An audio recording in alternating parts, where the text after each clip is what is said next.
यार मान जाओ। मैं बोली मेरा बिल्कुल मन नहीं है, कल करेंगे। पति बोले अरे बस एक बार जल्दी से कर लेते। मैं बोली नहीं। तभी मेरा बच्चा आग पे उठ के बोला पापा मम्मी नहीं मान रही तो हिला के सो जाओ, कल स्कूल जाना है। पति गुस्से में पत्नी से बोला जी तो चाहता है कि तुम्हारा खून पी जाओ। मैं बोली अरे तो पहले बताना चाहिए था ना, 4 दिन से आ रहा था, आज ही बदतमीजी। एक दिन पत्नी ने गुस्से में पति से पूछा सच सच बताओ कल रात तुम शारदा भाभी के घर क्या कर रहे थे? पति बोला अरे पगली तुम भी ना, कौन भर देता है तुम्हारे कान। पत्नी बोली बहाने मत बनाओ, मोहल्ले भर में चर्चा है।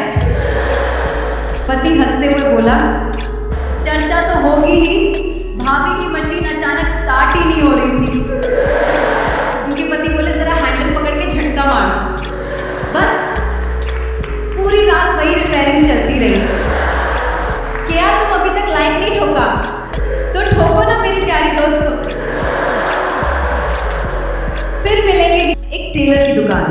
टेलर के गले में इंची टेप लटका है। एक मैडम हाथ में एक पैकेट लिए थोड़े एटीट्यूड में आती है। मैडम टेबल पे पैकेट पटकते हुए मास्टर जी ये लो, एकदम टाइट फिटिंग का सूट सिलना है, कोई ढील नहीं चाहिए, समझे? टेलर अपने काम में बिजी, बिना ऊपर देखे मैडम फिटिंग तो एकदम कैटरीना कैफ वाली आ जाएगी, उसकी आप टेंशन मत लो। बस आप जरा खोल कर दिखा दो तो मैं अंदाजा लगा लूं कि साइज क्या रहेगा और कटिंग कैसे होगी। क्या बकवास कर रहे हो तुम? तुम्हारी हिम्मत कैसे हुई मुझसे ऐसा बोलने की? बदतमीज कहीं के। अभी तुम्हारे नाम की पुलिस कंप्लेंट करती हूँ। अरे अरे मैडम, पुलिस क्यों? मेरा मतलब है वो जो पॉलिथीन में सूट का कपड़ा लाई हो उसे खोल के दिखा दो। अब बंद पन्नी के ऊपर से मैं नाप थोड़ी ले लूंगा। दर्जी बोला मैडम ऊपर टाइट रखूं या ढीला? मैंने कहा क्या बोला? दर्जी बोला ब्लाउज मैडम, फिटिंग पूछ रहा हूं। मैंने कहा भैया सीधे बात किया करो, बीपी बढ़ जाता है। एक आदमी ने महिला के कपड़ों की दुकान खोली। दुकान नई थी लेकिन सपने बड़े थे। एक दिन एक बेहद खूबसूरत लड़की दुकान में आई। उसे देखते ही दुकानदार के चेहरे पर ऐसी मुस्कान आई जैसे लॉटरी लग गई हो। उसने मन ही मन सोचा आज तो कुछ खास करना ही पड़ेगा। लड़की ने 2 सूट पसंद किए और मुस्कुराते हुए पूछा भैया इस कुर्ते की कीमत क्या है? दुकानदार शरारती अंदाज में बोला आपके लिए बस 10 किस। लड़की ने एक साड़ी उठाई। अच्छा और इस साड़ी की कीमत कितनी? वो और भी आगे बढ़ गया। उसे तो बस एक प्यारी सी झप्पी और थोड़ा सा पेयर चाहिए।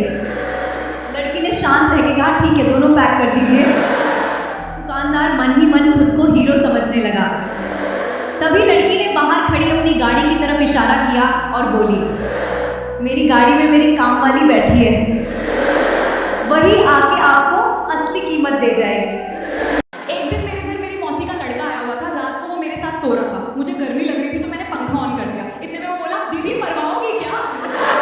मैं उसकी बात सुनकर सोच में पड़ गई। फिर मैंने कहा जरा फिर से बोलना, क्या बोला तूने? वो बोला सही ही तो बोल रहा हूँ, मरवाओगी क्या? इतनी ठंड में पंखा जो चला रही हो। आजकल के बच्चे भी बहुत जल्दी बड़े हो रहे हैं। कल एक 13 साल का लड़का पड़ोसी की आंटी से बोलता है aunty I love you. Aunty हैरान हो गई और उसे प्यार से समझाते हुए बोली बेटा तुम अभी इतने छोटे हो, मेरी जिम्मेदारियों का बोझ कैसे उठा पाओगे?